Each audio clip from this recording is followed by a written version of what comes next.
slamet donya lan akhiripun nggih. Amin. Amin.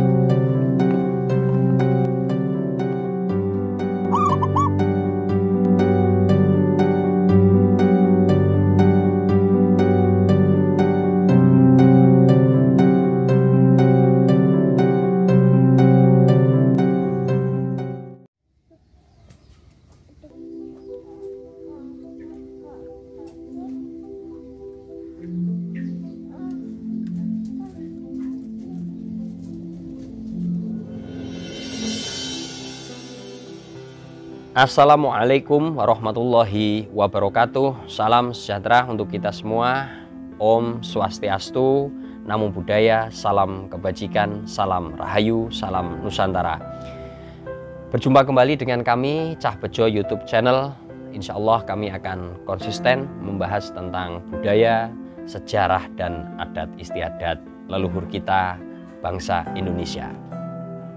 Dari Bumi Muria, Kabupaten Kudus, senja ini Senin tanggal 20 September tahun 2021, kami senantiasa mendoakan agar semoga kita masih dalam keadaan sehat, masih dalam keadaan bugar, dilimpahkan rezeki, dimudahkan urusan, dan tentu tetap dalam perlindungan dari Sang Pencipta. Baiklah, pada senja kali ini kami akan membahas tentang sedikit sejarah, tentunya ada kaitannya dengan pembahasan Cah Bejo YouTube channel, yaitu mengenai kebudayaan satwa peliharaan atau ya burung anggungan, antara lain perkutut, tekukur, dan sejenisnya. Apa yang akan kita bahas pada kali ini? Tetap bersama kami. Sahabat, burung perkutut memang ya menjadi burung peliharaan sejak zaman dahulu ya. Selain itu juga ada burung anggungan lain ya, seperti burung derkuku atau tekukur. Nah, apa kaitannya dengan pembahasan kali ini? Nah, bersama saya ini saya sudah memegang 2 buah buku ya. Ada kaitan sejarah yang sedikit nanti informasinya dapat ya kita renungkan atau kita jadikan pembelajaran. Karena belajar sejarah tentunya salah satu manfaatnya agar kita tahu peristiwa di masa lampau. Apabila itu ada manfaatnya kita ambil, apabila itu kurang bermanfaat bisa kita tinggalkan agar tidak terjadi di masa kini dan masa yang akan datang. Buku yang saya pegang ini, yang satu berukuran kecil, ya sekitar ada 160-an ya, lembar atau 160 halaman.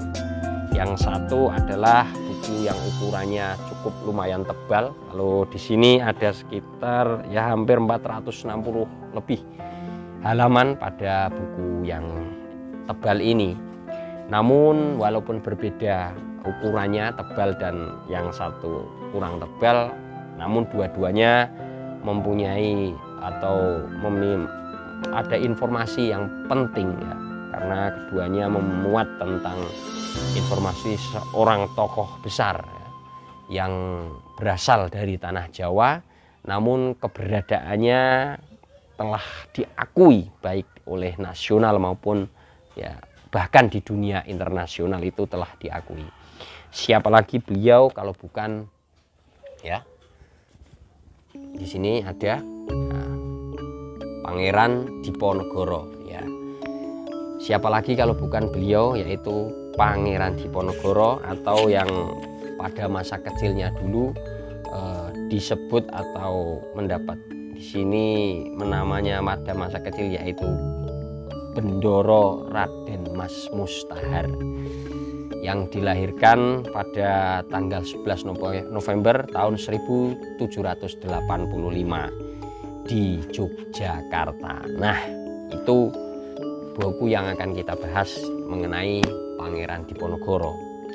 Namun apabila kita kaji secara mendalam mungkin butuh waktu yang tidak panjang ya, maaf, tidak sebentar ya, butuh waktu yang sangat lama. Bahkan seorang sejarawan ya, yang mengarang buku ini yaitu Peter Carey saja menghabiskan waktu bertahun-tahun untuk melakukan penelitian. Nah, alhamdulillah Kita tinggal menikmati saja hasil tulisan beliau, ya, hasil tulisan karya yang sangat bagus, yaitu tentang riwayat Pangeran Diponegoro. Nah, sahabat burung perkutut dan burung anggungan, apa sih kaitannya? Kenapa buku ini tiba-tiba saya angkat ke dalam pembahasan kita?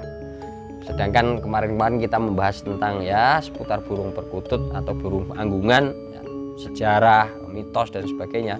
Karena saya tergelitik ketika membaca buku ini, itu ada hal yang unik yang ya di pelajaran-pelajaran sejarah tidak pernah dibahas ya. Di sini pada halaman 17 itu pada buku Takdir ini diriwayatkan bahwa ada paragraf atau bacaan yang mengatakan seperti ini ya. Saya bacakan saja. Seperti kebanyakan orang Jawa, Diponegoro juga punya rasa kedekatan dengan alam. Beberapa ayat yang paling menyentuh dalam autobiografinya menggambarkan semadi yang ia jalani di gua-gua, gumuk-gumuk di gunung, dan di arus-arus sungai yang mengalir deras. Menurut sebuah laporan Belanda, kebunnya di Selarong dikelilingi tembok setinggi manusia. Ia juga menyebut dengan penuh perasaan berbagai jenis binatang yang menemaninya selama semadinya yang sunyi. Kura-kura dan ikan di Selorejo, burung tekukur, buaya, dan harimau. Nah, ini di sini nih, burung terkukur ya, burung anggungan, buaya dan harimau selama semedi rimbanya sepanjang perang Jawa, dan burung-burung kakak tua kesayangannya ketika diasingkan di Manado dan Makassar. Nah, di sini ada kelanjutannya teman-teman. Dalam pandangan Jawa, kedekatan dengan alam dan dunia binatang semacam itu merupakan pantulan kepekaan dan keutuhan rohani seorang manusia. Nah, inilah gambaran keadaan yang tepat disebut sebagai kesatria pengembara, atau dalam bahasa Jawanya dikatakan di sini satrio lelono dalam kesusastraan wayang Jawa. Nah, ini dikutip dari Budi Harjo tahun 1923 ya, tanggal 28 halaman 57 sampai 74. Ya, sedangkan di buku Takdir yang ditulis oleh Peter Carey ini ya, sejarawan asal Inggris ya.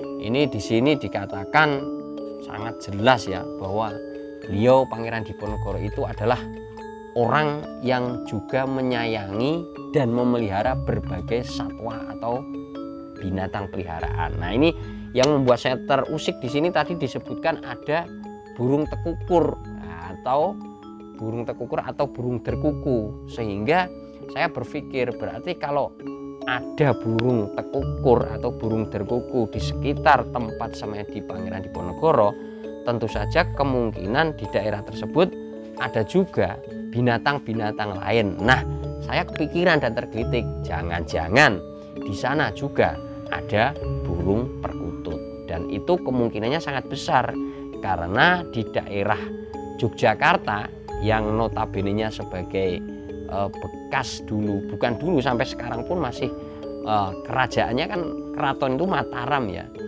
baik Mataram lama maupun Mataram Islam, di sana kan masih kental tradisi seperti itu.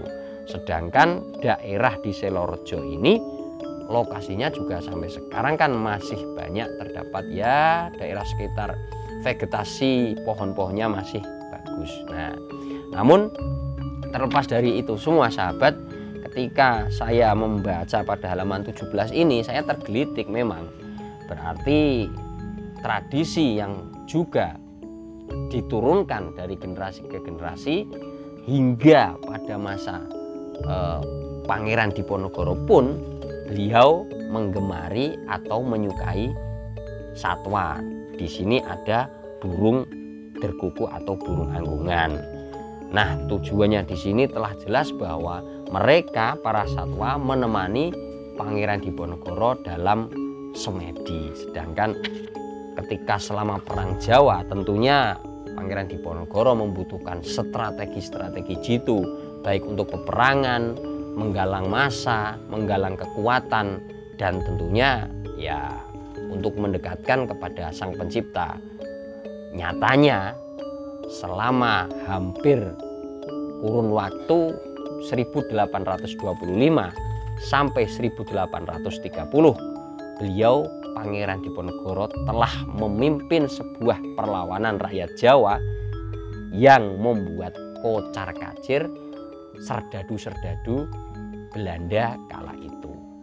Nah, hal ini tentu tidak terlepas dari upaya sang pangeran dalam olah batin di tempat kediaman tadi yang telah disetting sedemikian rupa, berteman dengan suasana alam di Selorojo, sehingga ya semedinya itu menghasilkan pemikiran-pemikiran yang sangat jenius. Nah, dari sini tidak ada salahnya kan?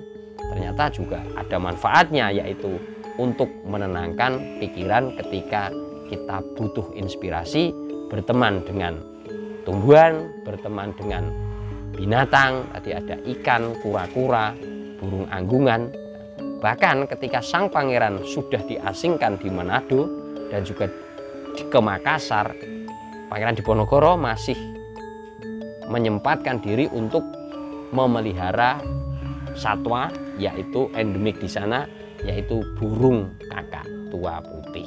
Nah, tentu dari sini kita memperoleh informasi yang sangat berharga bahwasanya sang pangeran pun menyayangi binatang dan menyayangi pepohonan dan tumbuhan.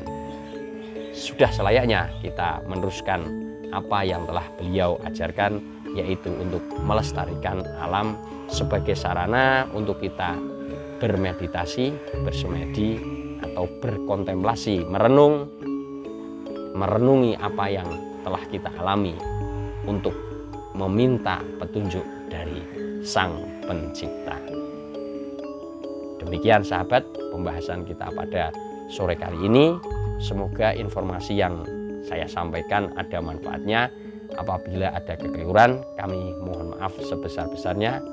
Tentu kami mengharapkan saran, kritik, dan dukungan dari pemirsa semuanya. Akhir kata dari Bumi Muria, senja menuju malam hari. Kami pamit undur diri. Ditutup dengan manggungnya Si Bejo. Assalamualaikum warahmatullahi wabarakatuh. Santi, santi, santi. Salam Rahayu. Salam budaya.